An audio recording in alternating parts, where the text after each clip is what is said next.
اللهم صل على سيدنا محمد وعلى آل سيدنا محمد. أعوذ بالله من الشيطان الرجيم. بسم الله الرحمن الرحيم. الحمد لله رب العالمين، والصلاة والسلام على سيد المرسلين وعلى آله وصحبه أجمعين. Rabbi syarah li sadri wa yassir li amri wahlul 'uqdatam min lisani yafqahu qawli. Subhanaka la ilma lana illa ma 'allamtana innaka antal alimul hakim.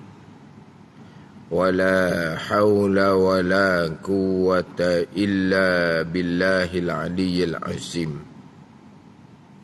Kitab Pati Paridah, muka surat 66. Baris yang kelima daripada bawah. Baris yang kelima daripada bawah. Qala al-muallifu rahimahullahu ta'ala wa nafa'ana bi'ulumihi amin. Dan dengar mengumpat dan mengurang sukatan dan timbangan dan khianah dan mencuri dan pukul orang dan bunuh dengan tidak sebenar dan berjalan pada tempat yang haram.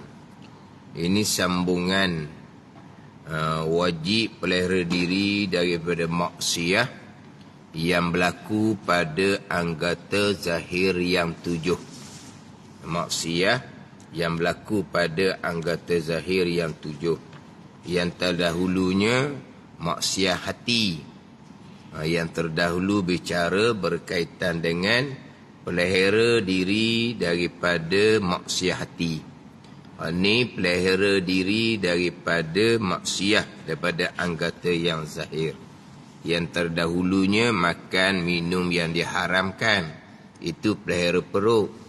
Mengumpat, kemudian pelaga orang, dusta, memaki, itu maksiat lidah. Kemudian melihat aurah, itu maksiat mata.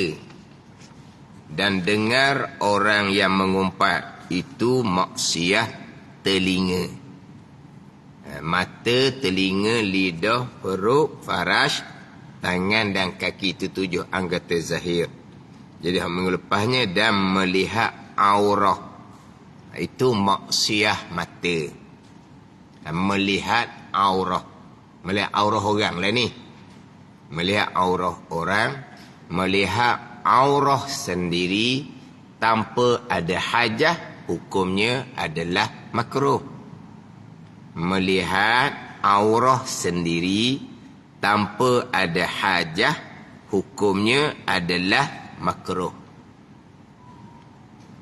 Tanpa hajah dia melihat aurah. Tapi macam mana nak melihat aurah tanpa membuka? Membuka aurah tanpa ada hajah, hukumnya adalah haram. Membuka aurah ketika seorang diri tanpa ada hajah, hukumnya haram. Melihat aurah tanpa ada hajah, hukumnya makruh. Jadi kalaulah nak melihat macam mana kalau tidak buka. Kita bicara minggu lepas kan, ada aurah seorang diri. Dia panggil aurah fil khulwati. Seorang diri ni, lelaki sama, perempuan sama, ada aurah. Bukan boleh telanjang saja-saja, tak boleh, haram. Aurah lelaki seorang diri 2 kemaluan. Lelaki pakai seluar dalam, kira lepas adalah menutupi aurat seorang diri. Adapun perempuan seorang diri antara pusat dan lutut. Ada ni. Maknanya kalau perempuan seorang diri, dia pakai seluar pendek sampai ke separuh peha seorang diri, masih lagi diharamkan. Orang lelaki bukan pakai seluar pendek, pakai seluar dalam pun sudah menutupi aurat. Aurat lelaki seorang diri, dua kemaluan. Aurat perempuan seorang diri antara pusat dan lutut. Mana lelaki kalau seorang diri pakai seluar pendek itu lebih dah tu. Sebab dia hanya dua kemaluan. Seluar pendek sudah menutupi separuh peha. Tetapi kalau perempuan seorang diri, dia pakai seluar pendek, hukumnya masih lagi haram. Sebab pandangan muktamad, aurat perempuan seorang diri antara pusat dan lutut. Tapi ada pandangan daif dalam mazhab Syafi'i kita, aurat perempuan ketika seorang diri sama dengan aurat lelaki ketika seorang diri, iaitu dua kemaluan juga. Kalau pakai pandangan tu, orang perempuan bukan kata pakai seluar pendek ketika seorang diri, pakai seluar dalam saja pun sudah menutupi aurat. Sebab pandangan daif dalam mazhab Syafi'i, aurat perempuan ketika seorang diri sama je dengan aurat lelaki seorang diri, iaitu dua kemaluan. Tapi pandangan muktamad tidak. Aurat perempuan seorang diri antara pusat dan lutut, pakai seluar pendek, tidak menutupi lagi aurat, hukumnya haram. Ada ni. Jangan ingat ke seorang diri tak ada aurat, cuma dia haruskan buka jikalau ada hajah. Apa hajah dianya? Nak tukar pakaian.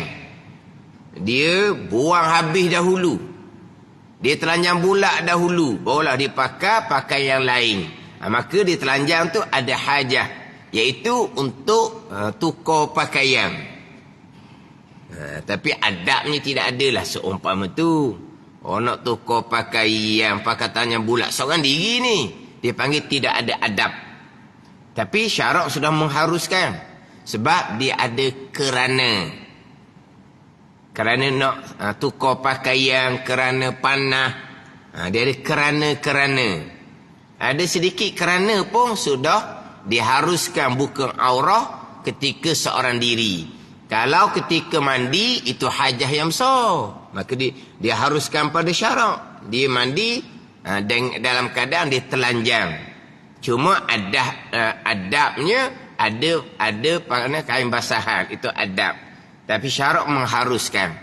Sebab apa? Mandi satu hajah yang besar. Maka timbul persoalan. Selepas daripada mandi, berwuduk. Mandi tadi telanjang, masa berwuduk pun telanjang lah. Apa hukum dia? Hukum dia apa di situ? Hukum berwuduk ke hukum telanjang? Hukum berwuduk ke hukum telanjang? Hukum telanjang. Telah telanjang dia basah tu kan, ada kerana tu, maka syarak tidak mengharamkan. Berwuduk telanjang, berwuduk bab lain, telanjang bab lain. Berwuduk bab lain, telanjang bab lain. Kenapa dia bertelanjang? Kerana nak berwuduk takut basah pakaian dia, ada hajah dah. Ni memang dia sedang basah, sebab dia baru sudah mandi. Maka dia pun berwuduk dalam keadaan dia basah.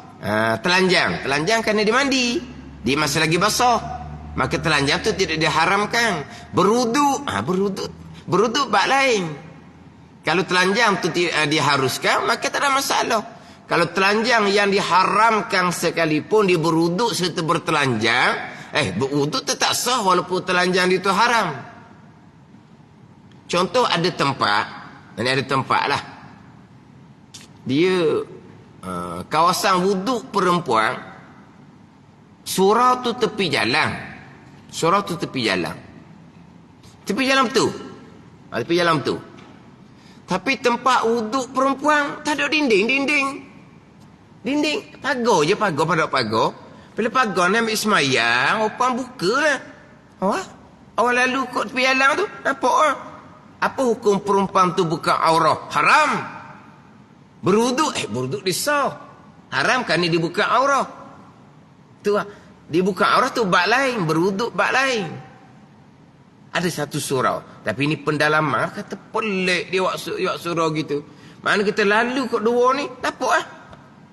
Mana-mana perempuan tu mau haji ke apa ke, semuanya nampak rambut belaka. Tempat wuduk sebelah belakang, tak apalah belah belakang tu, biasa belah belakang lah tempat wuduk. Lelaki sebelah sana, perempuan sebelah sini. Antara lelaki perempuan tu tertutup. Antara jalan dengan perempuan ni dia hanya tutup dengan pagar tinggi mana? Pagar tinggi ni je pagarnya pagar. Pagar mana pagar seming lah, bukan pagar hok ni dawa tu, bukan seming. Tapi tidak memada. Macam mana nak buat situ? Dia kena tutup lah. Ni saya pernah nampak lah. Ada satu, ni bukan kapal saya lah, tapi pernah nampak. Nampak orang perempuan dia ambil semayang dalam keadaan buka aurah. Apa hukum dia buka aurah? Haram. Apa hukum dia berwuduk? Berwuduk bab lain. Tetapi kan dia buka aurah bab lain. Buka aurah bab lain. Ada ni. Dia berwuduk bab lain.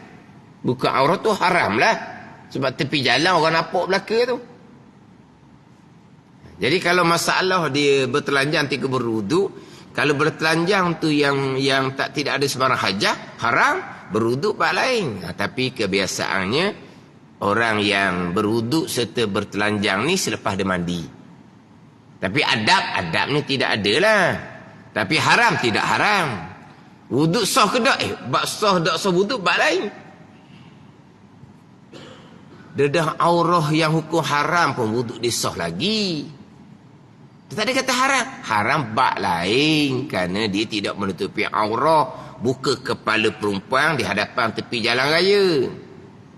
Haram kerana buka aurah. Wuduk dia tetap sah. Itu bab lain. Yang kata pula apabila wuduk dan keadaan telanjang, wuduknya tidak sah. Tak ada kaitan dengan wuduk. Telanjang tu. Hak haram ke? Hak yang diharuskan pada syarat. Biasanya yang diharuskan pada syarat sebab dia lepas daripada mandi. Jadi seorang diri ada aurah. Jadi buka aurah tanpa hajah hukumnya haram.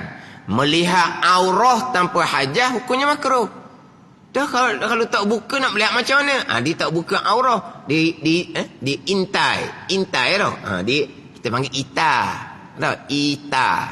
Ngita, ita. Ada ita. Kuat ngita dia. Mana apa? Intai. Dia buka kain belah atas, diintai, dia tengok kawasan aurah dia. Tanpa hajah, hukumnya makruh. Aurah dia tak buka, tak haram. Tapi kalau dibuka aurah tak ada hajah, haram. Dia melihat aurah pula hukumnya makruh. Melihat aurah orang lain barulah hukumnya haram. Melihat aurah sendiri hukumnya makruh. Tapi di sini melihat aurah yang kita bercara melepasnya, melihat aurah yang diharamkan. Melihat aurah orang lain. Orang buka aurah, itu didosa sendiri. Orang buka aurah, didosa sendiri. Orang yang melihat aurah, itu dosa yang melihat. Orang buka aurah, dia kata, saya buka aurah, kamu jangan tengok. Dia kata. Kamu tu tengok ke kamu tak tengok, itu hukum dia pula. Yang buka aurah tu tetap haram. Walaupun orang memalingkan muka, menundukkan muka, tidak tengok aurah dia. Dia dalam aurah tetap hukumnya haram. Yang kamu melihat tu dosa dia pula.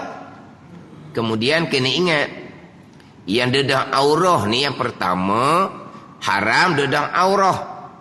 Orang pun melihat aurah dia, maka yang kawan tu pun berdosa. Kerana melihat aurah seseorang, yang seseorang buka aurah, maka berdosa dia kerana seorang buka aurah. Yang buka aurah ni ada dosa tambahan. Yang pertama berdosa kerana dia dedah aurah.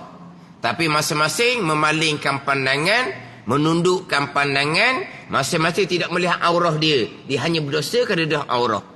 Tiba-tiba apabila dedah aurah, orang lain pun tengok. Maka melihat aurah ni haram ni. Yang orang lain ni. Kenapa jadi haram? Kerana melihat aurah. Kenapa dia melihat aurah? Kerana kamu buka aurah. Dia tak ada satu lagi dosa yang lain. Ada ni? Dosa dedah aurah tetap dah. Orang melihat ataupun tidak. Bila orang melihat saja, dia akan bertambah dosa. Kerana sebab dialah menyebabkan orang lain berdosa. Kerana melihat aurah dia. Yang melihat aurah tu tetap dosa. Yang pula, kamu buka. Kamu berdosa. Aku terpaksa tengoklah sebab kamu buka. Dah. Yang melihat aurah tu berdosa. Tapi yang menyebabkan orang berdosa tu, kan dia dedah aurah, itu dosa lain. Dia dedah aurah, dosa lain.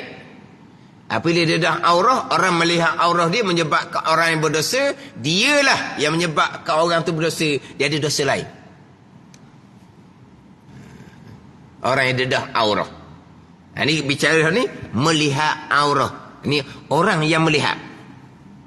Melihat aurah orang lain. Orang masing-masing wajib menutupi aurah. Orang lain pula wajib memelihara pandangan, jangan melihat aurah orang.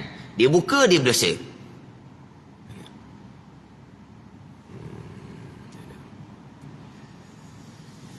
Dia melihat aurah. Adapun dia melihat semata-mata melihat tubuh yang tertutup dengan aurah, dengan bukan pandangan yang ada keinginan, itu tak haram.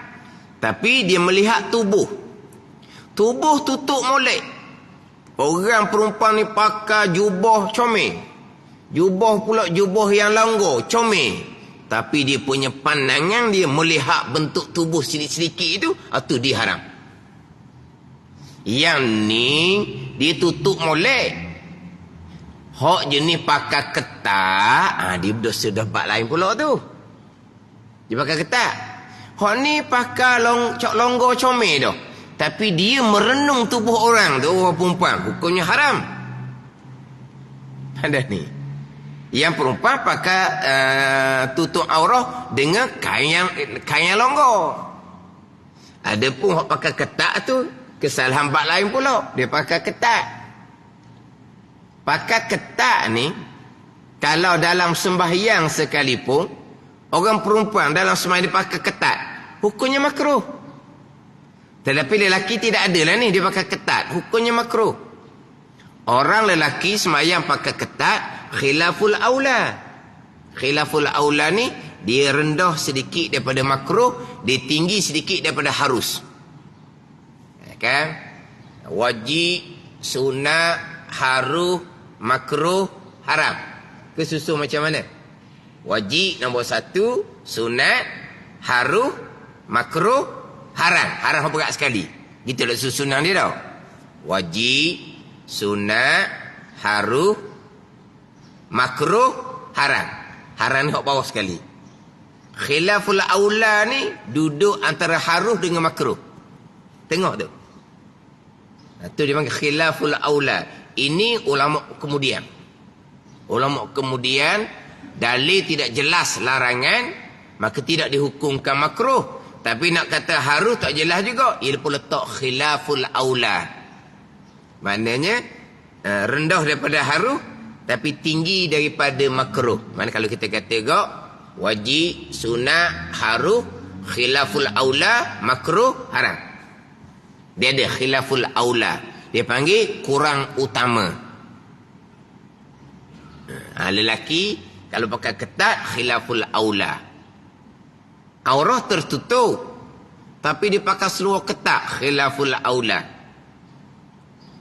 Kemudian oleh kerana dia ketat, menyebabkan banyak pergerakan di dalam sembahyang, atau bab lain pula. Dia nak turun ke bawah tanpa ditarik seluar, tak boleh. Sebab ketat. Dia banyak pergerakan yang lain pula. Pergerakan tu makruh. Kan dia pakai seluar ketat kan. Bila dia nak turun ke bawah, dia kena tarik seluar. Kalau tidak jadi tegang. Jadi banyak pergerakan tu pergerakan yang makruh. Semata pakai ketat tu hukumnya khilaful aula.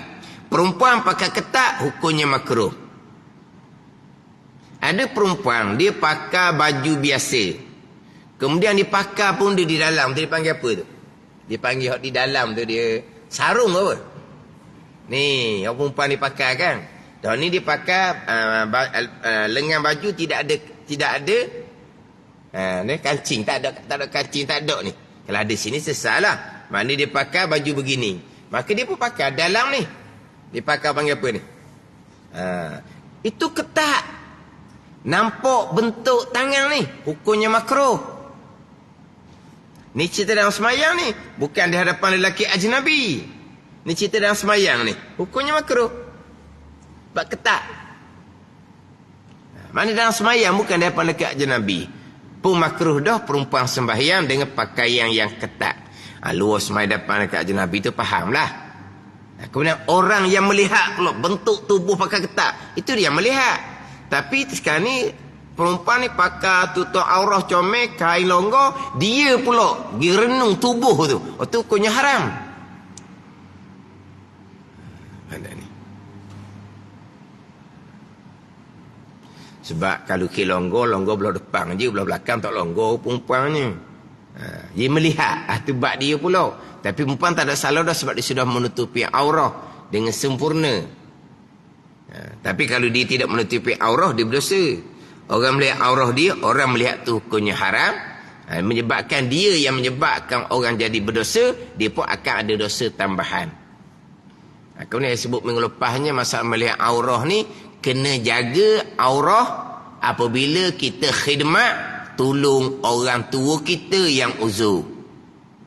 Pastikan kita sentiasa menutupi aurah orang tua kita yang uzur. Sekarang ni orang tua ni masih lagi hidup. Ketika memandikan jenazah pun wajib kita menutupi aurah. Kan mandi jenazah tu kan mandi mayat, mati dah. Tapi bubuh apa? Dia panggil kain batik lepas. Dia buat kain batik lepas sebab apa ni? Sebab wajib menutupi aurah. Dia mati dah, senyap dah. Wajib menutupi aurah. Sekarang ni orang tua kita ni hidup klik-klik laginya. Wajib yang jaga tu menutupi aurah. Ketika mandi ke, kena menutupi aurah. Ketika nak pakai pamper, kena jaga aurah dia. Tapi agak kesulitan lah kalau kita nak pakai pamper orang tua uzur ni. Dalam keadaan kita ada kain menutupi. Kena tutup lah. Terbuka secara tak sengaja tu tak berdosa. Dia kan nak pakai pamper, lepas tu ada kain menutupi tu, dia memang sedikit kesulitan, kesukaran. Kena buat juga. Jangan kita pakai pamper orang tua yang uzur ni macam kita pakai pamper kanak-kanak. Jangan gitu. Kalau kanak-kanak tu tak apalah. Sebelum pakai pamper tu dia terlanjur bulat dah dia lari. Kejar punya kejar, tanya bulat budak tu lari. Baru dia pakai pamper. Tak apa dia kanak-kanak budak. Orang tua ni kalau kita buat gitu, dah payah ustaz dia kata. Kalau ada kain payah, betul lah. Ada kepayahan, kesulitan. Tapi tetap wajib kita pastikan aurah orang tua kita tertutup. Hak mayat, hak mati pun wajib kena tutup aurah mereka. Haram kita melihat aurah mereka. Haram kita menyentuh aurah mereka dalam keadaan tanpa berlapik, walaupun sudah mati sekalipun. Ini aurah kena jaga. Sebab saya beberapa kali dah terpandang orang khidmat pada orang tua, aurahnya tidak dijaga. Aurah orang tua tu tidak dijaga. Terutama sekali pada masa nak mandi. Jadi letak-letak gitu je. Ada. Kena ada kain yang menutupi antara pusat dan lutut. Itu aurah dia. Kena jaga. Aurah ni satu kehormatan besar kepada seseorang. Jadi kalau kita buka aurah orang tua kita, mana kita merendahkan maruah orang tua kita sendiri. Sebab kita tidak tutup aurah mereka. Jangan buat lebih kurang tu. Itu berkaitan dengan aurah. Kena tahu bab aurah ni. Sebab ada orang faham, mak anak perempuan, menantu perempuan, tak apalah. Ayah anak lelaki, menantu lelaki, tak apalah. Mak ayah dengan anak perempuan, anak lelaki, dengan menantu perempuan, menantu lelaki, bicara aurah sama sahaja. Mak dengan anak perempuan, mak dengan anak lelaki. Ayah dengan anak perempuan, ayah dengan anak lelaki. Aurah sama antara pusat dan lutut. Antara pusat dan lutut. Dalam bab aurah ni kita kena didik daripada awal lagi. Anak umur 7 tahun kita kena didik dah menutupi aurah. Anak umur 7 tahun kita kena didik dah menutupi aurah. Kalau dengan ajnabi, kena pastikan macam mana aurah perempuan di hadapan lelaki ajnabi walaupun budak ni umur 8 tahun belum balik lagi. Siapa ajnabinya? Ajnabinya abang ipar, ajnabinya bapak saudara sabik. Siapa ajnabinya? Sepupu lelaki. Ajnabi lelaki tu. Abang ipar ajnabi, bapak saudara sabik ajnabi, sepupu lelaki ajnabi. Budak ni belum balik 7-8 tahun kita kena ajar dah dia. Pakai tudung molek bukan turun tanah saja. Ni turun tanah pun besar jala dah budak tu. Pala budak tudung. Ada kat pesen tu. 7-8 tahun tu kita kena ajar dah. Batasan aurah kena jaga. Kemudian kalau dia sudah 7-8 tahun, dia nak mandi sesama dia. Sesama dia tak kira lah. Perempuan dengan adik-adik perempuan, perempuan dengan sepupu perempuan, tak kira lah. Pastikan mereka menutupi antara pusat dan lutut. Sebab aurah perempuan sama perempuan adalah antara pusat dan lutut. Kena jaga lalu dah. Dia nak mandi sekali ni, jumpa sepupu dia, nak mandi sekali. Umur 7, 8, 9 tahun, nak mandi sekali. Sekali tu perempuan sama perempuan ke, lelaki sama lelaki ke, wajib pastikan menutupi antara pusat dan lutut. Budak tak ada hukum sebab budak belum balik. Ini hukum atas orang tua dia. Janganlah pula 7-8 tahun barunya dia pun nak mandi sesama perempuan, pakai lo dalam masing-masing. Haram. Sebab aurah antara pusat dan lutut, bukan lo dalam saja. Badan ni. Budak tak balik, budak tak ada hukum. Ibu bapa yang ada hukum. Pernah satu kuliah lah. Dia mengajar, naiklah budak perempuan seorang. Budak perempuan tu jauh 3, jauh 2, jauh 3, dah besar dah perempuan tu. Dia naik atas surah tu, masa ustaz tu mengajar, dah pakai tudung kepala budak tu. Siapa kena balik? Ya ustaz ni pula, budak ni besar dah ni. Anak siapa ni kepala dak tudung ni? Seorang dak mengaku. Dah ustaz tu nak mengajar dalam surah. Jadi kelas tu ada kelas orang puan ramai. Masuklah budak seorang. Dia kata budak tu jauh 3. Mana besar dah, bukan jauh 1 dah ni. Besar dah, jauh 3 dah dia kata lebih kurang. Atau kalau jauh 2 pun mungkin tubuh dia besar gitulah. Jadi ustaz ni kejut. Apa budak ni? Kepala dak tudung ni. Dia tanya, anak siapa budak ni? Tak ada seorang angkat tangan. Tak ada seorang angkat tangan. Budak tu kelik-kelik, budak tu dah reti budak tu. Mak dia. Mana mak dia? Surah. Maknanya daripada rumah dia nak pas surah tu, mana paling dia dogodoh lah. Mak dia tak ajar. Siapa nak tak surah mana anak dia tu, ngepala dengar tak tudung kepala. Kejut ustaz tu, tanya direct. Anak siapa? Seorang tak mengaku. Dikira budak belum balik. Tak kira gitu. Dikira kewajipan atas ibu bapa. Ni cerita hukum. Patut zaman dulu macam zaman dulu. Zaman dulu tu, hak zaman dulu lah. Zaman dulu. Dia jahannam pakai atas daripada lutut dia budak puang ni. Tahu, budak lelaki pakai lepas pendek. Budak puang pakai jahannam. Bukan jauh 1, jauh 2. Jahannam. Budak perempuan pakai skirt atas dulu lutut lagi. Dia bukan skirt dah, dia baju atas ke bawah dah. Dia selah dah. Dia bukan ada kain. Tak ada oh. Dia baju sampai ke, dia panggil apa gitu? Dia panggil baju apa gitu? Budak dulu. Dia jahannam. Kalau orang perempuan umur 50-an, senyum sendiri sudahlah. Orang perempuan, orang umur 50-an. 50-an tau. Kalau 50 ke bawah tak ada tau. Pakai jukur dah tau. Hak 50-an. 50-an. Hak lelaki dia tahan lagi kalau pendek. Hak puang tu pakai skirt atas dulu tu pun. Gimana? Taing dia rehat, dia main hak berkaki je. Berkaki je. Melompat, nampak lo dalang dia. Tak ada cara. Zaman dulu kan. Budak-budak tak kerti apa pun. Tu macam mana? Tu zaman dulu. Tu cerita lain lah. Hukum dia samalah, berdosa tu berdosa. Tapi aku dulu tak tahu hukum. Sebab dia kurang pengajaran agama. Jahil seumpama tu, dimaafkan pada syarak. Baik tak tahu. Tapi kena ingatlah kita sekarang ni. Hak kata wajib tutup aurah tu atas diri bila balik. Hak ni bicara kewajipan atas ibu bapa. Pastikan anak kita menutupi aurah bila umur 7 tahun.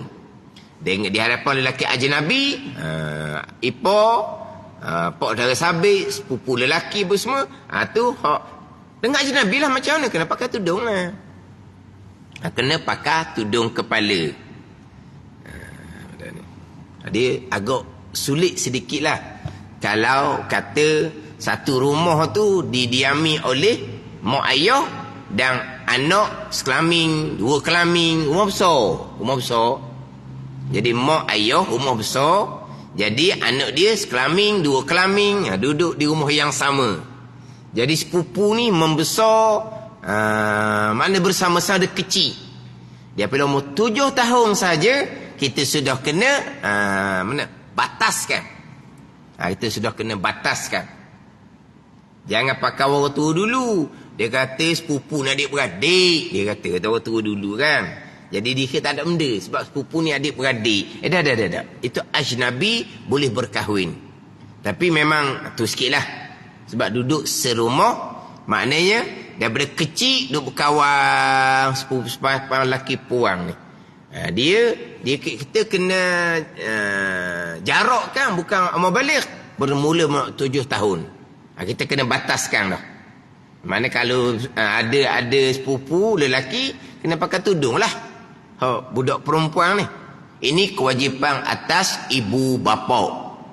Atas budak belum balik, kita maklum tidak ada sebarang hukum sebab dia belum mukallaf, belum ditaklifkan oleh syarak. Mukallaf ni yang balik serta berakal. Itu bicara bab aurah. Dan dengar mengumpat. Ini bahagian telinga. Mengumpat maksiat lidah. Dengar mengumpat maksiat telinga.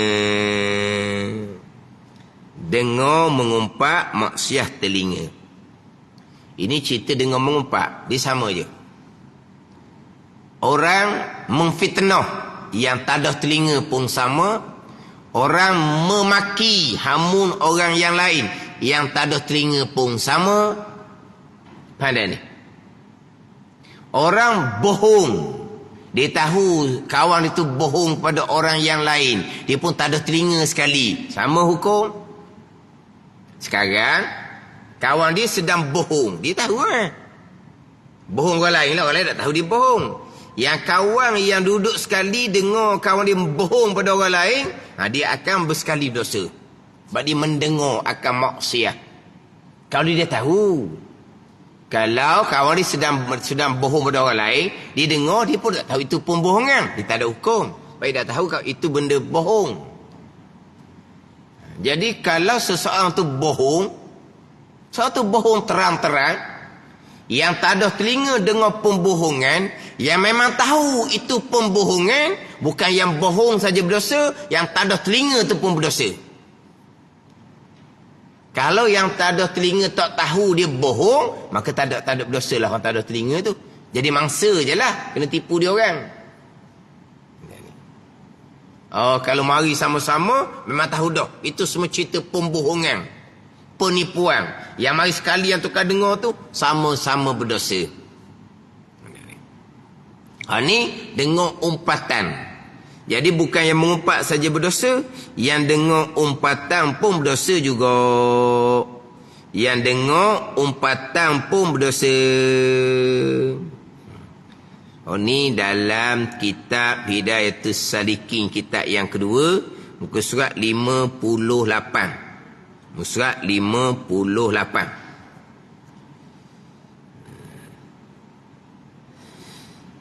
Soal 58 ni, hendaklah engkau pelihara akan telingamu itu daripada 5 perkara. Saya nak pergi pada perkara yang kedua. Perkara yang kedua. Perkara pertama, engkau pelihara daripada mendengar dengan dia dengan telinga kepada segala yang bid'ah, yang dicela, yang mazmumah, yang tiada muafakah dengan syariat. Kalau muafakah dengan syariat tu tak apa. Bid'ah yang hasanah tu tak apa. Ni bid'ah yang mazmumah. Tu dengar tu hukumnya haram juga. Dan kedua, engkau pelihara daripada mendengar dengan dia dengan telinga akan orang yang mengumpat orang. Apa tuan kitab ni kata? Dan jangan engkau sangka dosa itu tertentu bagi orang yang mengata dengan dia. Jangan sangka dosa tu kena pada orang ngupak je. Ni. Ada tak orang sangka gini ni? Ni Haidatul Salikin surat 58 baris yang kelima daripada bawah. Kedua, engkau peliharakan daripada mendengar dengan dia dengan telinga akan orang yang mengumpat orang. Orang yang mengumpat ni maksiat lidah. Jangan kau dengar. Kena pelihara molek.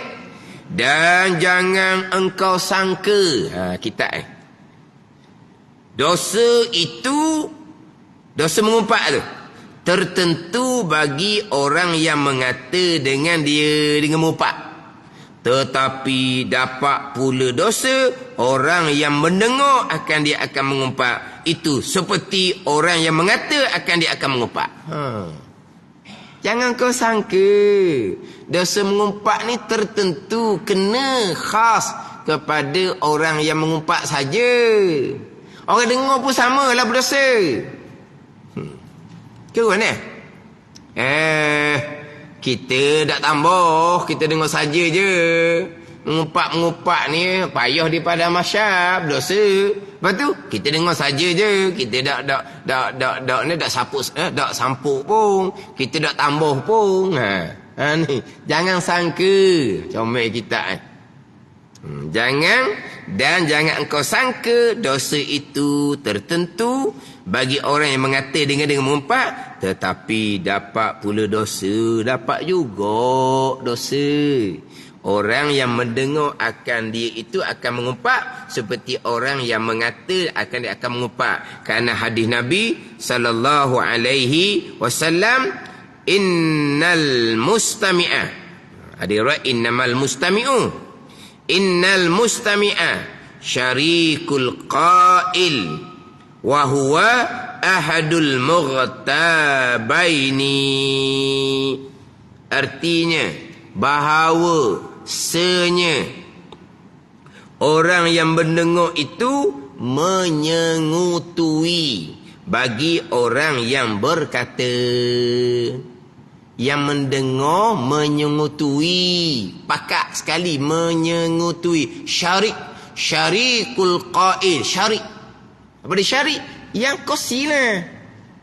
Syarikul qail, menyengutui bagi orang berkata. Dan iaitu satu daripada dua orang yang mengumpat. Wahwa ahadul mughtabaini, yang mendengar tu salah seorang daripada Nabi kata dua orang yang mengumpat. Faham tak? Jenis tak ada telinga saja ni. Tapi hak Nabi kata innal mustami'a. Istima', ada istima', mustami'. Hak dalam hadis tu kan, kun aliman au muta'alliman au mustami'an. Kun aliman au muta'alliman au mustami'an wala takunir rabi' fatahli. Hadis itu kita biasa dengar. Au mustami'an, dia panggil apa? Istima'.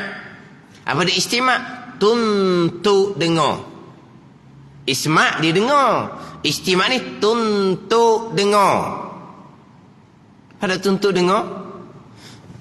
Kalaulah tempat kerja. Tempat kerja ni berhampiran. Berhampiran meja. Adalah sekelompok tu sedang mengumpat. Yang duduk dekat-dekat ni buat kerja masing-masing di meja masing-masing, tak masuk geruk tu. Tapi dia berkewajipan kena tegur. Jangan mengumpat, haram, dia kena tegur. Ada ni. Tapi dia tak berani nak tegur gitulah. Tapi di telinga dia terdengar tak umpatan-umpatan di meja sebelah. Telinga dia terdengar tak, termasuk tak umpatan-umpatan hot-hot di meja sebelah. Dia termasuk pendengaran tu. Tapi dia mustamik ke tak? Istimak ke tak? Dia tuntut dengar? Tidak, dia terdengar. Maka dia tak masuk. Dia tak masuk. Faham tak? Yang bersekutu ni Nabi kata innal mustami'a, orang yang tuntut dengar ni orang yang fokus. Faham tak? Tuntut dengar. Bukan orang yang terdengar. Duduk berhampiran meja, pasti akan terdengar umpatan meja sebelah. Maka yang terdengar tak sekutu, tak masuk. Hak ni hak istimak, tuntut dengar. Apalah dia salah seorang dua orang yang sedang mengumpat. Hak Nabi kata. Sama macam tadilah. Kun aliman au muta'alliman au mustami'an wala takunir rabi fatahlik. Kun aliman, hendaklah kamu jadi orang alim. Nabi perintah, wajib jadi orang alim. Wajib jadi orang alim.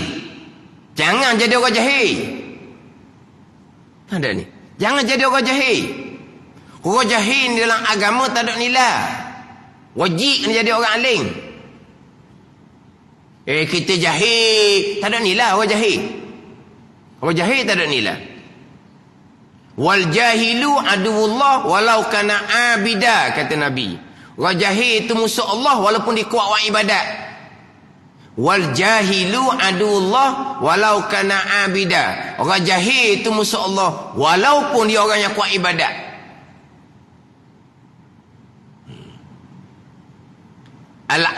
Al-alimu habibullah walau kana fasiqa. Orang berilmu tu kekasih Allah walaupun dia buat dosa. Sebab apa? Sebab kita tak lepas dia dosa alim macam mana pun.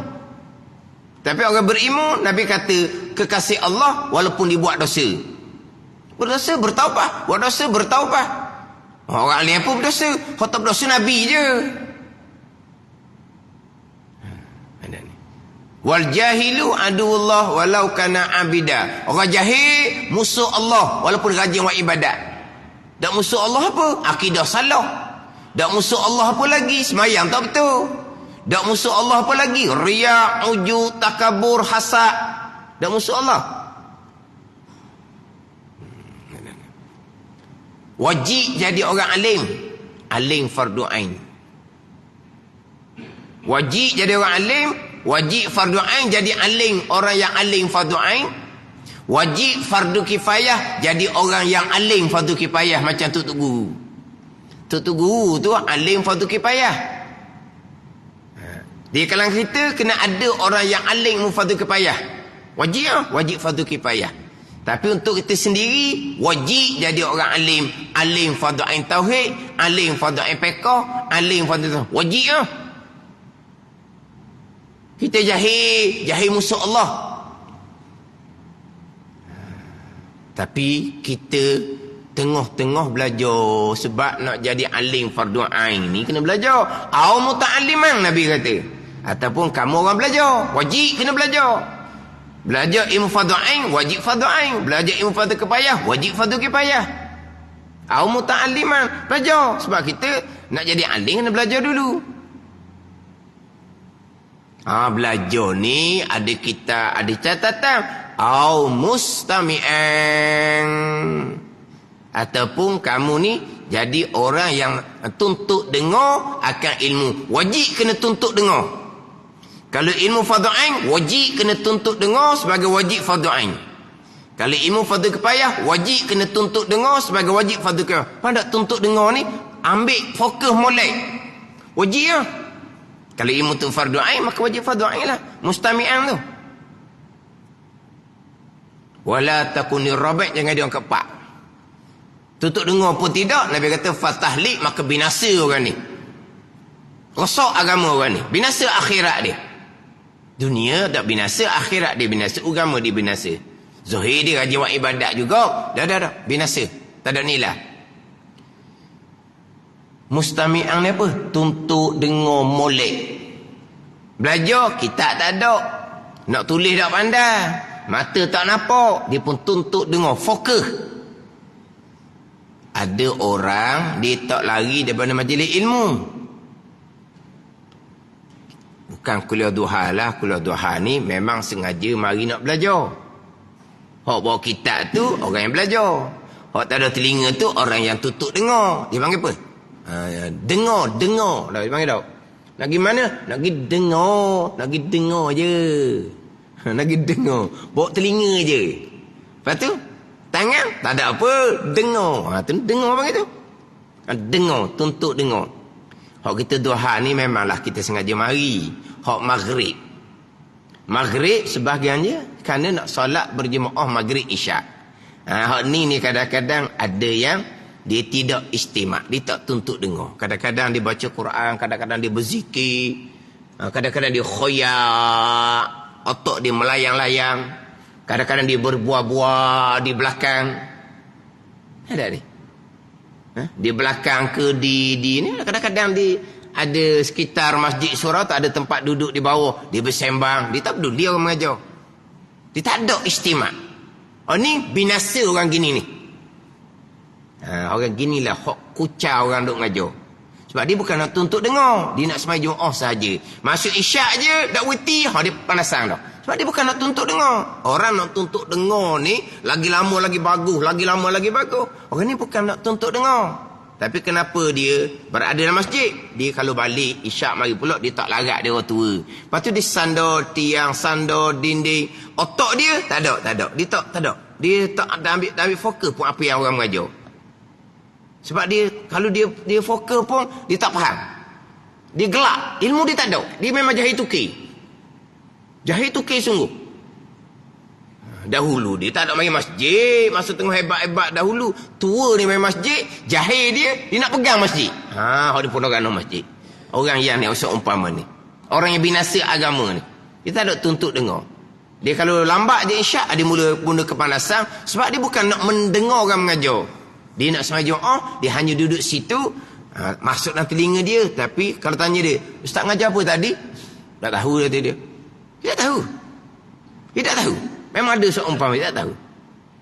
Mengajar lama pun kita habis pun dia tak tahu. Sebab memang dia melayang. Kita boleh tengok keadaan dia pun melayang je. Padak melayang ni. Dia tak masuk. Macam ginilah, macam budak sekolah. Hak jenis kelas-kelas hujung tu. Hak kelas-kelas hujung tu kan. Hak kelas C ke gitulah. D ke kelas. Hak tak cerdik. Cikgu mengajar, dia buat apa? Cikgu mengajar. Mata dia tengok luar. Bila nak bunyi ring loceng, itu waktu cikgu dia mengajar, dia tak ambil tahu. Kadang-kadang dia duduk main, duduk nuki, buat muka lah, buat coteng lah tangan dia. Cikgu mengajar tu buih mulut-mulut. Tanya semula dia duduk situ tu, apa tadi? Tak ada ni. Dia tak tidur, tapi dia tak ambil herah. Sebab dia tak masuk. Dia tak reti. Sama tadi. Orang tua, hak jahil agama ni, kalau dia duduk di masjid tu pun, macam budak, hak tak reti apa tu. Dia tidak istimak. Dia tidak ada bahagian dalam majlis ilmu tu. Dia tidak ada bahagian dalam ilmu, walaupun dia berada dalam majlis ilmu. Dia tak akan dapat doa keampunan daripada mereka. Dia tak akan dapat naungan malaikat kepada majlis ilmu. Dia tak akan dapat. Hak ni yang akan ganggu majlis ilmu. Ni orang seumpama ni. Dia tak ada bahagian. Sebab dia tidak, au mustami'an dia tidak ada. Dia orang binasa. Macam mana dengan bandingan saya tadi? Hak budak duduk kelas di belakang. Cikgu pun apa? Fed up. Kalau cikgu fed up. Fed up cikgu. Dia kata, buih mulut habis liu je dia kata. Tanya balik, apa yang saya ajar tadi? Satu benda pun tak ada. Dok tidur. Kalau dia melayar keluar, cikgu tegur, dia tengok ke depan. Dia tengok ke buku. Dia pun ambil kalang dia, dia coteng. Hak nakal, dia kacau kawan. Kalau hak nakal, dia kacau kawan. Hak nakal. Kalau hak tak nakal, dia tak ganggu orang. Dia tak ganggu orang. Dia senyap je. Ya, tu hak tak nakal. Sama juga di masjid tadi. Kalau hak nakal, dia sembang orang. Orang tengah mengajar depan, nyonyeng, dia sembang. Orang tua dah. Kalau hak tak nakal mana, dia senyap je. Tapi tak merah. Itu tak masuk tu. Tak masuk dalam au mustami'an. Dia masuk golongan yang keempat, yang binasa tu. Wala takuni rabi' fathahlik. Jadi dia keempat, maka orang ni binasa. Mana orang keempat ni? Dia tak tuntut dengar. Dia hanya terdengar sahaja. Hak tak mari langsung tu tak kira dah. Hak dia dalam majlis ilmu tu sendiri. Hak kuliah maghrib. Dia tak ada bahagian. Tak ada bahagian hak Nabi perintah. Hak wajib kamu tuntut dengar. Wajib tu. Kalau fardu ain, wajib fardu ain. Dia tak ada. Dia kekal dalam dosa kerana mengekali jahil fardu ain. Kalau orang ni tuntut dengar, perhati dengar, dia lepas kewajipan.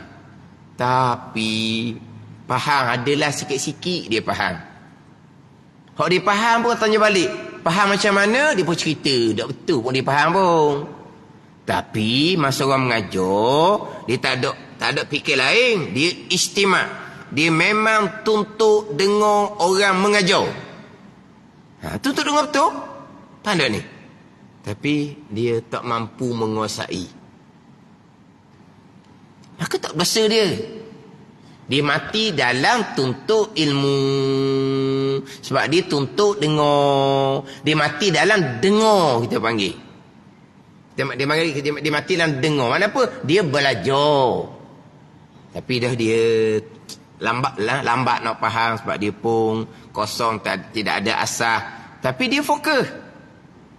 Tuhan beri kemudian. Alhamdulillah. Terkadang begitulah dianya. Orang mengajar tak pernah tidur, tak pernah bersembang, tak pernah otak melayang. Dia fokus sungguh-sungguh. Tapi apa yang didapat sedikit sahaja. Alhamdulillah, yang pasti dia sudah menunaikan kewajipan. Dia sudah tidak berdosa. Dia dalam belajar. Bila dalam belajar seumpama ni, salah dalam amal dia dimaafkan. Sebab dia salah dalam belajar. Dia buat salah tu orang mengajar baru ni je. Kenapa buat salah lagi? Dia tak faham orang mengajar. Dia tak faham. Maka dia masih lagi mengekali hak salah hak dia buat sebelum dia belajar. Dimaafkan sebab dia salah dalam belajar. Tapi kena perhati dengan molek. Jangan hanya saya duduk majlis ilmu je. Lepas tu saya tak fikir apa pun. Boleh pahala dah. Dah. Nak dapat kelebihan dalam majlis ilmu, sekurang-kurangnya dia kena tuntut dengan molek. Kita Tuhan ni tidak ada masalah sebab kita sengaja mari. Hak maghrib tu hak timbul banyak masalah. Sebab sebahagiannya dia tidak tuntut dengar. Dia hanya tak nak mayam berjemaah maghrib, nak sembahyang jemaah isyak sahaja. Tuntut ilmu ni dia tak peduli pun. Pada ni. Dia wajib tu, kun alimang tu wajib, jadi orang alim tu wajib. Wajib fardu ain lah. Alim fardu ain. Kita kena pastikan saya alhamdulillah alim fardu ain fiqh tauhid, alim fardu ain fiqh, saya alim fardu ain mana tasawuf, ilmu patut amal lah pula, kena mujahadah, kena pastikan. Dak alim belajar, tak belajar dengar. Jangan jadi orang keempat maka binasa. Tapi nak ambil apa tu? Istimak dia panggil, tuntut dengar. Bukan hanya terdengar, masuk dalam telinga saja, tak tuntut dengar. Jadi masalah kata di sini, dengar mengumpat ni bukan hanya terdengar. Dengar ni memang dia ambil dengar. Dengar mengumpat, dia ambil dengar, dia istimak. Al-mustami'u syarikul qail. Orang yang tuntut dengar menyengutui bagi orang yang berkata-kata. Sama je. Sama sahaja. Ada ni. Jangan engkau sangka dosa itu dosa mengumpat tertentu bagi orang yang mengatakan dia akan mengumpat. Jangan sangka. Kita dengar je. Kita tak tambah-tambah. Sama saja. Orang yang dengar mengumpat mana apa? Orang yang tuntut dengar. Bukan hanya terdengar. Yang mana terdengar tu dia kena cegah. Kenapa? Kenyang. Kenyang pun tak rehat lagi. Kenyanglah makan daging saudara. Tak kenyang lagi. Orang pun kisi-kini, dia pakat lari di meja tu. Pakat tu kan. Oh, kenyanglah dema. Kenyang makan daging saudara, Quran kata. Ayuhibbu ahadukum an ya'kula lahma akhihi maita fakarihtumu. Tuan kata, suka ke makan daging saudara keadaan dia mati? Nasi kamu benci, tinggal mengumpat duk makan daging saudara orang mati dah orang makan daging orang mati ni orang panggil apa? Tu puak makan daging tu. Apa? Puak makan orang. Cannibal apa? Cannibal tau. Bukan carnivore hok main bandar tu. Tu carnivore tau. Ni apa? Cannibal. Hok makan daging orang tau. Maknanya orang mengumpat, puak carnivore ni. Puak apa? Puak makan daging orang. Molek dia kalau pejabat pihak tulis tu. Orang mengumpat adalah orang yang cannibal, makan daging saudara dia hak tak mati. Tak ada mengumpat dah. Kau tulis molek dia. Lah. Dah dia pula orang ni mari.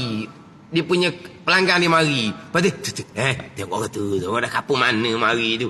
Dia pun tunjuk kawan dia. Tu. Allah. Darat. Pakai baju gitu. Tengok baju dengan tak kena sungguh lah dia punya warna. Tu orang kapur mana. Dia tak mumpat tak setarang pada orang mari. Pada ni. Kadang-kadang dia tak kata ke mulut. Apa ni? Isyarat. Tu mengumpat juga. Tu mengumpat dengan isyarat. Dah kau orang mari orang kapung kan. Baju merah nyala mari mana ni? Kalau jumpa dengan lembu ni kena kejar Ni orang kapung mana mari darat baju merah nyala. Ada ni. Tu mengumpat. Kadang-kadang pergi dah orang tu. Allah tadi. Bodoh sungguhlah. Nak tulis pun tak betul. Tak kena baca wali. Dia mengumpat pula nya. Kawan ni dengar je. Apa tu? Cannibal. Makan bahagian daging orang mati. Tegur lah. Kena tegur. Kena beri peringatan. Meduk mengumpat. Banyak pahala sangat ke nak beri kat orang? Nak ngumpat ni banyak pahala ke? Lepas tu kata Abdullah Al-Mubarak, kalau aku ni suka mengumpat, nescaya aku akan mengumpat kedua tu aku sebab mereka lebih berhak dengan pahala kebajikanku. Pandai ni. Kata Abdullah Al-Mubarak, kalau aku ni bahi mengumpat, nescaya aku akan umpat kedua orang tua aku kerana mereka lebih berhak dengan pahala kebajikanku. Jangan salah faham ni, bukan suruh mengumpat mak ayah. Tapi kalaulah aku ni suka mengumpat, aku akan mengumpat mak ayah. Sebab mereka lebih berhak dengan pahala aku. Ni kita beri pahala pada orang kita tak kenal.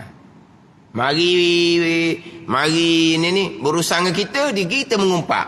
Kita tak kenal pun dia tu. Kita nak beri pahala ke dia? Tambahan pula, orang yang kita beri pahala tu, orang yang kita tak berahi. Mana orang kita tak belaga angin lah. Kita nak beri pahala pada orang kita tak suka. Kita, orang yang kita tak suka, nak belanja ais cawang pun kita kedekut. Bukan kedekut, tapi untuk belanja ais cawang kepada dia, tak. Jadi macam kedekut lah. Tiba-tiba kita belanja pahala. Cerdik. Macam mana orang tu minta maaf? Kan kamu dengan dia kan tak belagangi. Lah sebab tu lah minta maaf. Tak mau ngumpat lah sebab apa? Tak kena beri pahala pada orang yang kita tak suka. Baik kita beri pahala pada mak ayah kita. Contoh macam mana? Ni kita beri pahala pada orang kita tak suka. Mana dengar umpatan, kita wajib kena nasihat. Kemudian kita jangan tupang dengar pula. Orang tupang dengar sama sahaja dengan orang yang mengumpat. dan mengurang sukatan dan timbangan. Hak ni pergi pula kepada maksiyah tangan. Wallahu a'lam.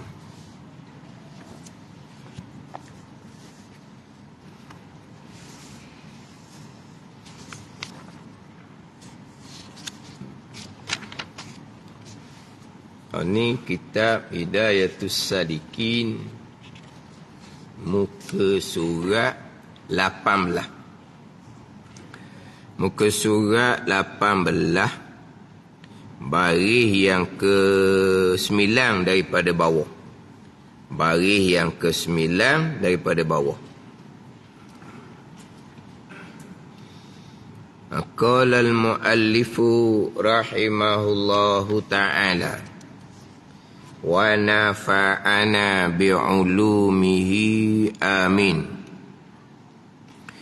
Dan baca olehmu doa yang dibaca akan dia akan doa oleh Rasulullah sallallahu alaihi wasallam. Baca ni kemudian daripada 2 rakaat sunat subuh. Kemudian daripada 2 rakaat sunat subuh, sunat qabliyah subuh. Jadi susunan sekarang ni tak masuk lagi kepada sembahyang subuh. Ni sebelum daripada subuh. Selepas dari sembahyang subuh, nanti di hadapan didatangkan pula wiri bacaan selepas sembahyang subuh. Di sini sebelum daripada sembahyang fardu subuh lagi ni. Ini selepas daripada sembahyang sunat subuh, sunat qabliyah subuh. Doa yang dibaca oleh Rasulullah sallallahu alaihi wasallam. Di doa-doa ni, doa yang paling lebih nombor 1 doa ayat Al-Quran. Rabbana atina fid dunya hasanah, doa ayat Al-Quran. Rabbana zalamna anfusana, doa ayat Al-Quran. Rabbi ja'alni muqimas salah, doa ayat Al-Quran. Itu doa yang paling lebih sekali. Doa yang terkandung di dalam ayat Al-Quran. Sebab itulah lebih doa naik kenderaan. Sebab itu doa ayat Al-Quran. Ada ni. Doa yang terkandung Al-Quran itu doa nombor 1. Nombor 2, doa yang dibaca oleh Nabi sallallahu alaihi wasallam. Yang ketiga, doa yang disusun oleh sahabat. Doa yang disusun oleh ulama-ulama. Tak erti doa kita reka sendiri. Itu hak paling rendah. Doa kita reka sendirilah. Kita baca doa ikut ayat yang kita nak susun. Itu hak rendah. Tapi doa nombor 1, doa ayat Quran. Doa nombor 2, doa yang dibaca akan dia oleh Rasulullah sallallahu alaihi wasallam. Bila ni? Kemudian daripada 2 rakaat sunat subuh. Yang mana terkadang antara qabliyah subuh dengan sembahyang fardu subuh, terkadang Nabi baca doa. Terkadang Nabi baca Quran dalam lingkungan 50 ayat. Terkadang Nabi berbaring mengiring ingat akan hal kematian. Ada ni. Nabi selesai sembahyang qabliyah subuh dengan sembahyang fardu subuh, ni terkadang Nabi baca doa. Terkadang Nabi baca Al-Quran lingkungan 50 ayat. Terkadang Nabi mengiring macam mayat dalam kubur, letak tangan di bawah pipi, mengingatkan hal kematian. Tu hak amalan sunnah Nabi sallallahu alaihi wasallam. Tak ada orang amal ni. Sudah sembahyang qabliyah subuh, mengiring dahulu macam mayat dalam kubur, letak tangan di bawah pipi. Ini terkadang Nabi lakukan. Terkadang Nabi baca Al-Quran lingkungan 50 ayat. Terkadang Nabi baca doa. Doa ni panjang. Ada ni. Sebab itulah antara azan subuh dengan iqamah subuh dia ada jarak. Dia ada jarak. Pada ni. Dia ada jarak. Selain daripada nak tunggu orang yang baru bangun tidur dengan azan subuh, letaklah masa yang secukupnya untuk mereka. Kenapa mereka tak bangun awal? Mereka bangun dengan azan subuh. Kita awal-awal di masjid, kita buka speaker kuat-kuat. Subuh masuk tak lagi? Dah. Kamu buat apa tu? Nak kejutkan orang tidur. Apa hak kamu nak kejut orang tidur belum masuk waktu subuh? Apa hak kamu? Kamu sudah kejutkan orang satu kampung. Orang lelaki, orang perempuan, orang uzur kejut belaka, kanak-kanak kejut belaka. Apa hak kamu ganggu orang tidur? Apa hukum kamu ganggu orang tidur? Apa hukum? Haram. Ada ni. Tu masjid kan? Tanya masjid kan? Bukan tanya masjid, tanya orang yang buat. Tanya masjid, pelik lah masjid ni batu. Tanya orang tu. Sunnah mana kamu amal? Yang ada sunnahnya, azan yang pertama. Itu sunnah Nabi SAW. Azan yang pertama. Sejam ataupun setengah jam sebelum masuk waktu subuh. Azan yang pertama. Lepas tu, senyap. Jangan ganggu orang kampung. Orang kampung dia tak tahu. Dia ingat kawan masjid buat tu ikut sunnah. Sunnah mana dia amal? Dia terohing. Terohing itu kita merayu pada Allah tu. Ya arhamar rahimin arhamna. Ya arhamar rahimin arhamna. Kita minta supaya Tuhan kisah belah pada kami. Lepas tu, kita doa tu pelan-pelan sudah lah. Apa nak ganggu orangnya? Kita minta Allah kasih belah akan kami. Kita tak kasih belah kepada orang yang sedang tidur. Kita tak ada hak untuk ganggu orang. Tak ada hak. Orang dulu baca terohing ni bukan baca dengan speaker, baca dengan mulut. Yang orang dulu kan terohing, ya arhamar rahimin arhamna. Kisah belahlah akan kami ya Allah, Tuhan yang Tuhan yang amat kasih amat kisah belah daripada yang kisah belahlah akan kami. Orang dulu terohing bukan pakai speaker, bukan ganggu orang tidur. Sunnahnya mana? Azan yang pertama. Buat? Tidak. Yang tidak sunnahnya dibuat. Tak ada hak. Ganggu tidur tak ada hak. Bang subuh, orang pun kejut daripada tidur. Kita pun beri masa yang secukupnya untuk kita iqamah subuh. Tak boleh, saya tu imam banyak urusan. Saya tu bila nanti nak kena pergi kerja. Saya nak hantar anak sekolah. Itu urusan peribadi kamu. Jangan kamu babitkan dengan untuk masalah umum. Itu urusan kerjaan peribadi kamu. Apa kena mengena kamu kerja? Apa kena mengena kamu hantar anak sekolah dengan ahli jemaah? Kalau kamu tak ada masa yang panjang lepas subuh, jangan bertugas imam pada waktu subuh. Jangan bertugas bila pada masa waktu subuh. Saya minta maaf, subuh saya tak boleh. Sebab saya nak cepat lagi hantar anak sekolah. Anak saya sekolah jauh. Ataupun saya nak pergi kerja, tempat kerja saya jauh. Jangan bertugas masa tu. Kerana peribadi dia nak ganggu orang ramai. Kau mak cepat-cepat. Kau mak cepat. Saya ni, saya. Ni dia buat masjid ni macam hak dia. Ni huru-hara masjid kalau ada seumpama ni. Menewi masa yang secukupnya. Ada ni. Ni. Apa yang Nabi lakukan antara qabliyah subuh dengan iqamah subuh. Ni doa panjang. Ataupun Nabi baca 50 ayat bersurah daripada Al-Quranul Karim. 50 ayat. Nabi baca Al-Quran. Ni nak sembahyang qabliyah subuh pun tak ada apa-apa di iqamah dah. Berat kadang-kadang. Tu imam tasyahud akhir tu di iqamah dah. Allah kata ada satu masjid. Tu imam tu mari awal. Jadi mana masa azan subuh tu imam dia dah. Jadi selesai azan subuh, sama-sama tu bila tu imam sama sembahyang qabliyah subuh di masjid. Tu bila sudah awal. Sembahyang qabliyah subuh. Tu imam lambat sikit pada orang tua. Tu imam tasyahud akhir je qabliyah subuh, dia iqamah dah. Sebab apa? Habis iqamah, tu imam beri salam. Ngam-ngam naik duduk tu imam, nak balik cepat. Oh, ninggo urah harga masjid.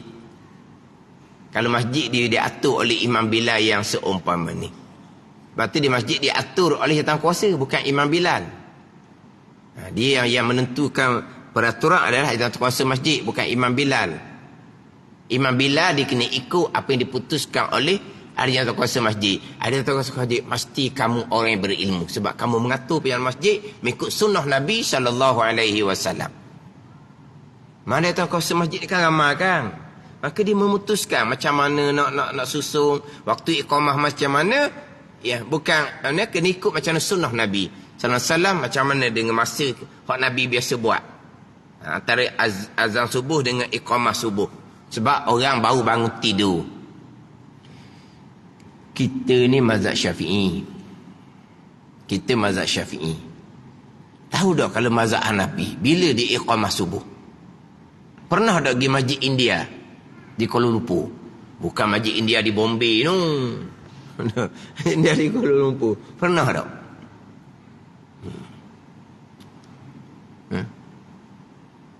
Tahu tak pukul berapa dia iqamah subuh? Pada ni cerah tanah dia iqamah subuhnya. Sebab apa? Adalah hadis asfiru bil fajri fa innahu a'zamul ajri.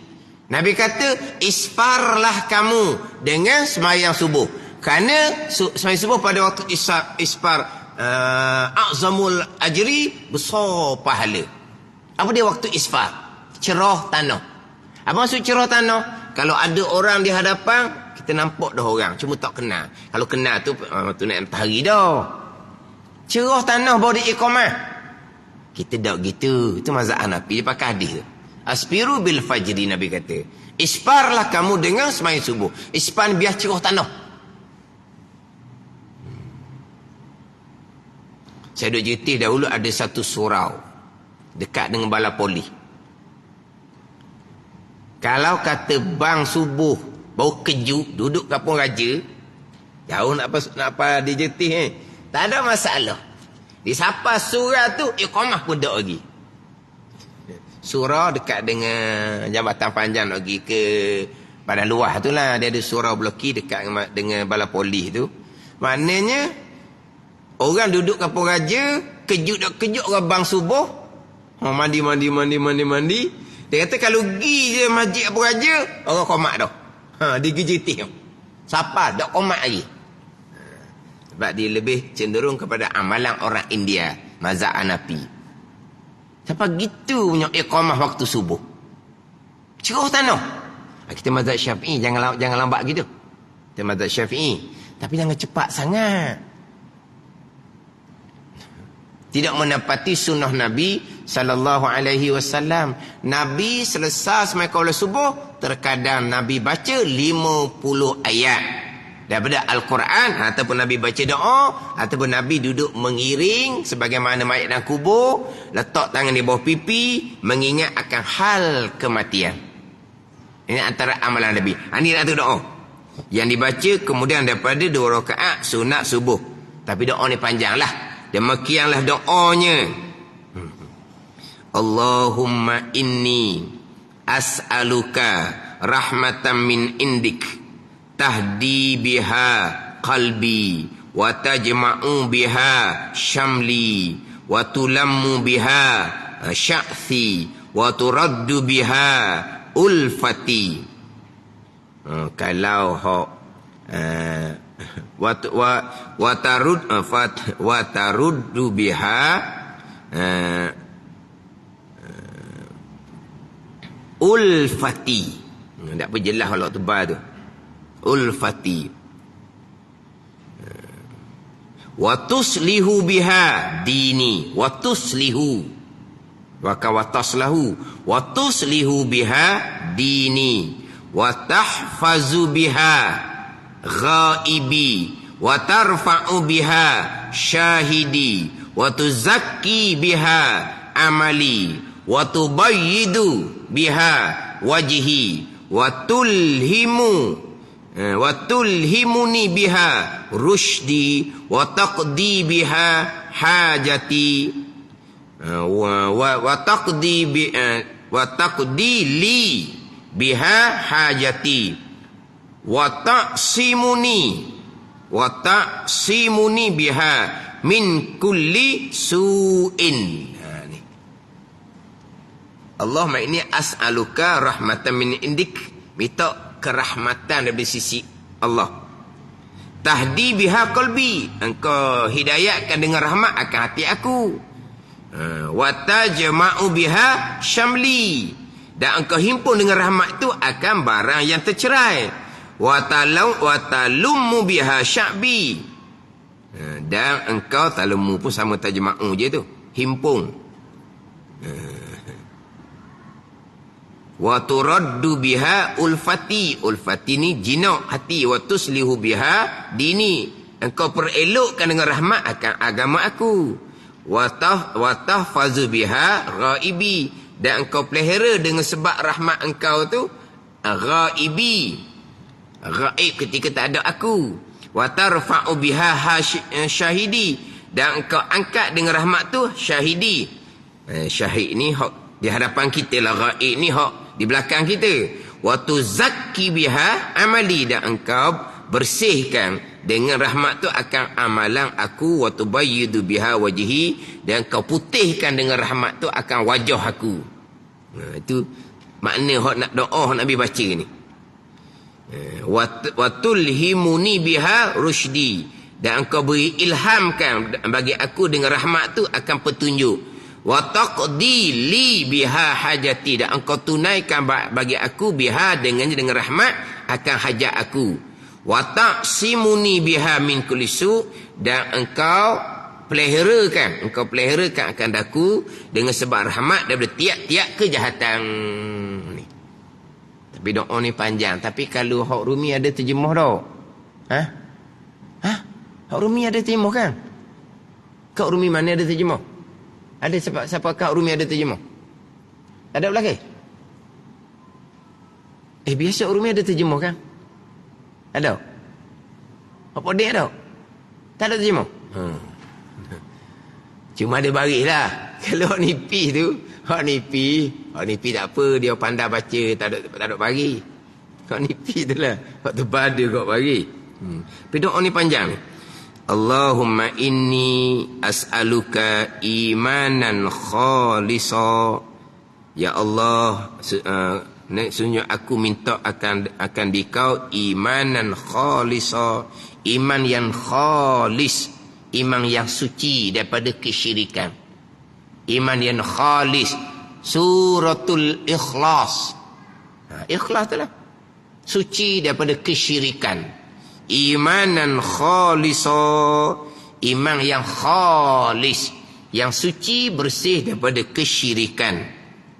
Yubashiru qalbi, yang memenuhkan akan hati aku. Wa as'aluka, dan aku minta akan dikau yaqinan sadiqa, hatta a'lamu annahu lam yusibani illa ma katabtahu alayya, illa annahu lan yusibani, tidak mengenai akan daku. Wa as'aluka yaqinan sadiqa, keyakinan yang sebenar-benar. Hatta a'lamu, sehingga aku tahu. A'lam, aku tahu. Ni tahu di sini yakin lah. Annahu lan yusibani, sesungguhnya tidak menimpa akan daku. Illa ma katabtahu alayya, melainkan barang yang engkau tetapkan atas aku. Katabtahu, kalau hak nipis tu tak jelas tu dah. Tengok molek tu, katabtahu, barang yang engkau tetapkan akan barang alayya, atas aku. Biar kita dapat keyakinan yang sebenar, sehingga kita tahu bahawa tidak akan menimpa akan daku melainkan apa yang engkau tetapkan atasku.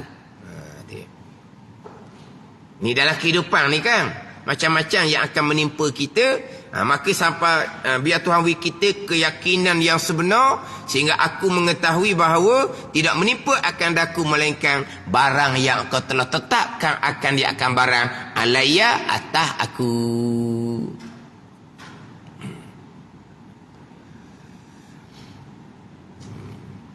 Warridha bima qasamtahu li. Warridha bima qasamtahu li. Dan redha dengan barang. Warridha dan redha dengan barang qasamtahu yang engkau bahagikan. Baginya bagi barang dengan aku.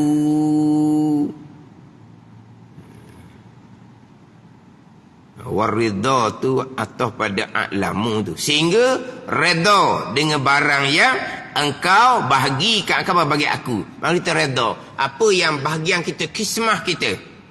Tuhan bagi kita banyak mana. Untuk hari itu, biarlah kita dapat keyakinan sebenar sehingga kita redha dengan apa yang Tuhan bahagi kepada kita.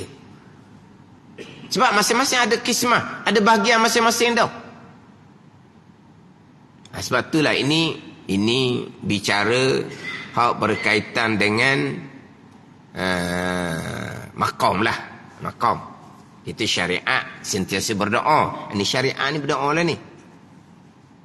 Tapi kalau bicara maqam, dia tidak berdoa. Dia tidak berdoa ni kena faham. Dua sebab dia tidak berdoa. Yang pertama, i'timadan ala qismatih. Yang kedua, wastighalan bizikri. Ini dalam matan hikam. Dalam matan hikam Ibn Athaillah Sakandari. Kenapa mereka tidak berdoa? Kerana i'timadan ala qismati. Kerana bergantung kepada bahagian. Minta apa? Minta rezeki, bahagian dia dah kan. Minta apa? Minta iman, bahagian dia dah kan. Minta apa? Minta amal diterima, bahagian dia dah kan. Minta apa lagi? Satu, wastighalan bizikri, kerana bersibuk berbimbang dengan ingat akan Allah. Dia nafas dan menafas ingat akan Allah, tak sempat nak minta. Dia duduk tangga tu. Wastighalan bizikri, istighal, berbimbang, bersibuk dengan zikrillah, zikir zahir, zikir batin kepada Allah. Maka mereka tak sempat nak berdoa. Ni kita berzikir, mana zikir zahir, hati pun tidak, lepas tu tak mau berdoa. Tak, syariat kena berdoa. Ini doa Nabi baca ni. Tapi kenapa kita berdoa yang pertama? I'timadan ala qismati. Kerana i'timad atas bahagian. Minta. Tuhan tetap tak lagi bahagian? Ya Allah, murah rezeki, ya Allah. Apa? Tuhan tak lagi bahagian? Soalannya ginilah, seolah-olah memanglah tiap-tiap pagi ada bahagian. Tiap-tiap pagi ada bahagian.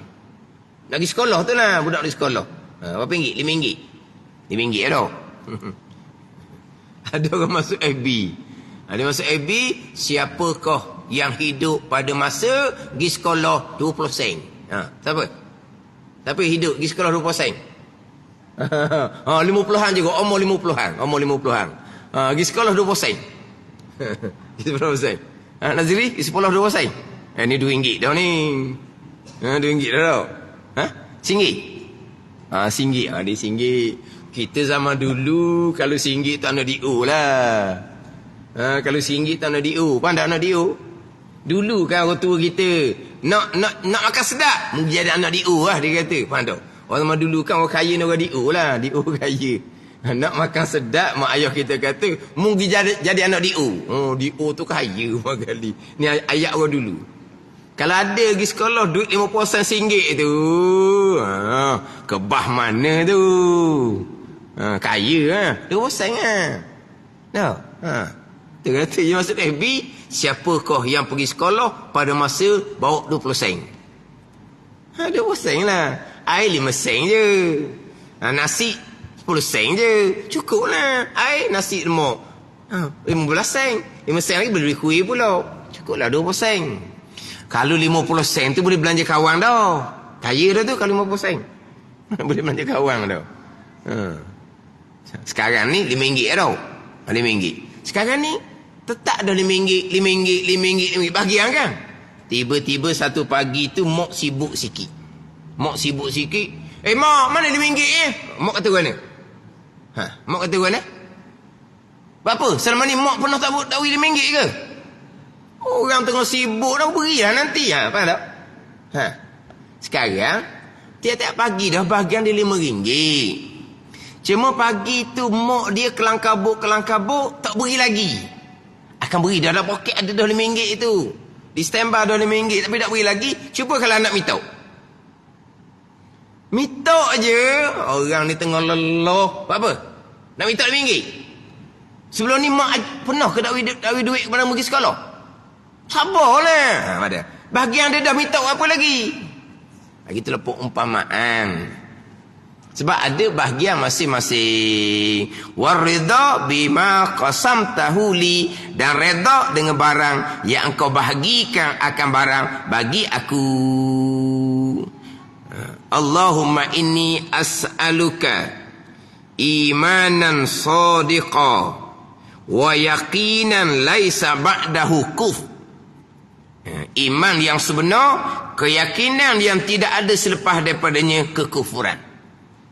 Mana yakin sungguh-sungguh, tak akan ada kufur dah kemudian tu. Contohnya, yakin sungguh-sungguh Allah ada, tak akan timbul dah kekufuran Allah tak ada. Gitulah.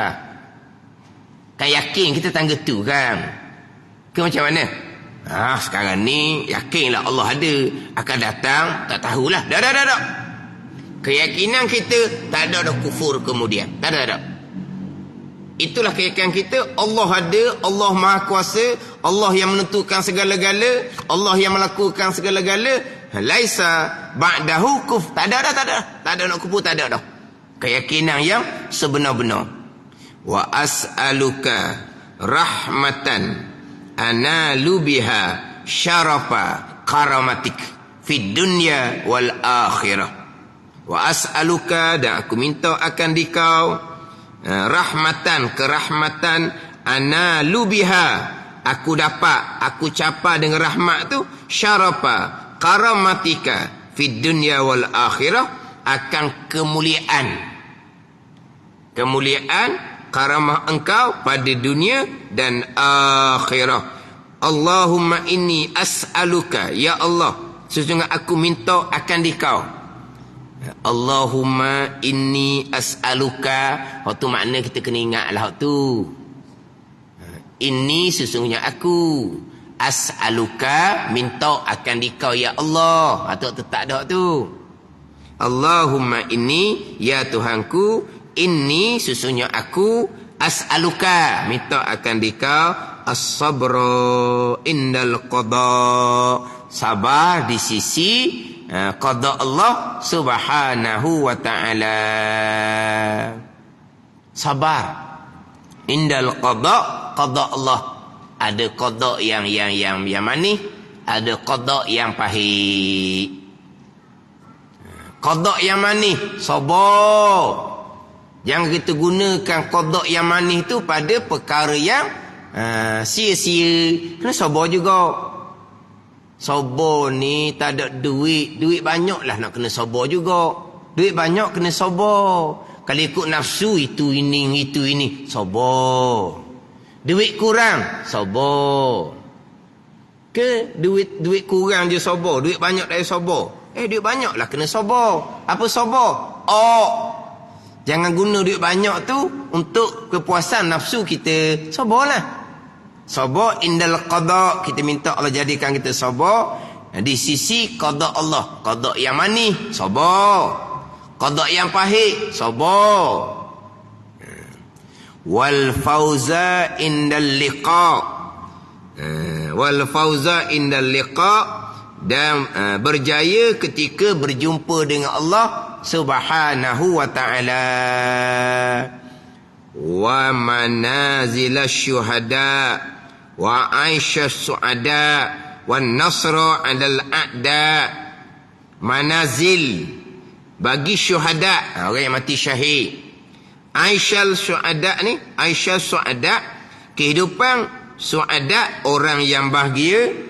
Wan nasra, pertolongan, wan nasra, menang pertolongan alal a'da atas mengalahkan musuh. Ada ni. Wa aisha su'ada, kehidupan orang yang bahagia. Kita minta supaya Allah Ta'ala beri kita kehidupan su'ada. Su'ada ni orang yang bahagia. Siapa yang bahagia ni? Orang yang ahli syurga. Kita minta kehidupan ahli syurga lah atas dunia ni. Apa kehidupan ahli syurganya? Kehidupan orang yang beriman dan sentiasa beramal soleh. Itu kehidupan su'ada. Sa'id, orang bahagia, ahli syurga. Apa kehidupan dia? Ilmu amal, iman, kemudian amal soleh, iman, kemudian amal soleh. Itulah aisyus syuhada, kehidupan orang yang bahagia, kehidupan ahli syurga. Wa murafaqatal anbiya, wa murafaqatal anbiya. Murafaqah dengan para anbiya. Kemudian panjang tu kita berhenti tengah doa ni lah. Ni panjang ni doa ni, lepas daripada sembahyang qabliyah subuh sampailah kepada iqamah subuh. Allahumma inni unzila bika hajati wa in da'ufa ra'yi wa qasura amali. Wallahu a'lam. Bismillahirrahmanirrahim. Alhamdulillahi rabbil alamin. Wassalatu wassalamu ala sayyidil mursalin wa ala alihi wa sahbihi ajma'in. Allahumma ftah alaina futuhal arifin. Allahumma allimna ilma akdamin wa fahimna famas sabiqin warzuqna ruqat talibin. Allahumma inna Rabbana zalamna anfusana wa illam taghfir wa tarhamna lanakunanna minal khasirin. Walhamdulillahi rabbil alamin.